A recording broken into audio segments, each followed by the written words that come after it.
שמתם לב ש-90% מהחדשות כאן נשמעות בערך כך? קרה משהו מאוד גרוע. מישהו ניסה לעשות משהו טוב, אבל זה היה מעט מדי, מאוחר מדי. ככל הנראה המצב בעתיד יהיה קשה אף יותר, וזה סוף החדשות של ישראל. למה הכל פסימי? קוראים כאן כל כך מעט דברים טובים? כשתרגמתי את החדשות לצבעים הבנתי הכל.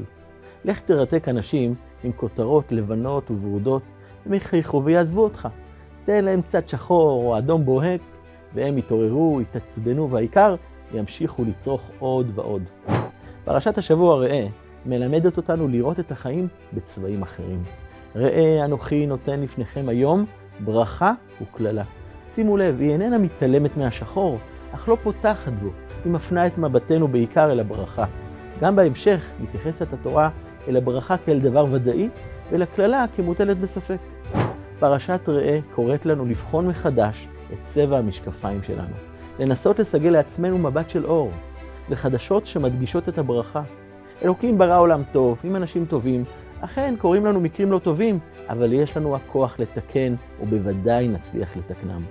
והנה עוד חדשות. בשלישי הבא יחול ראש חודש אלול, חודש חשבון הנפש של השנה החולפת.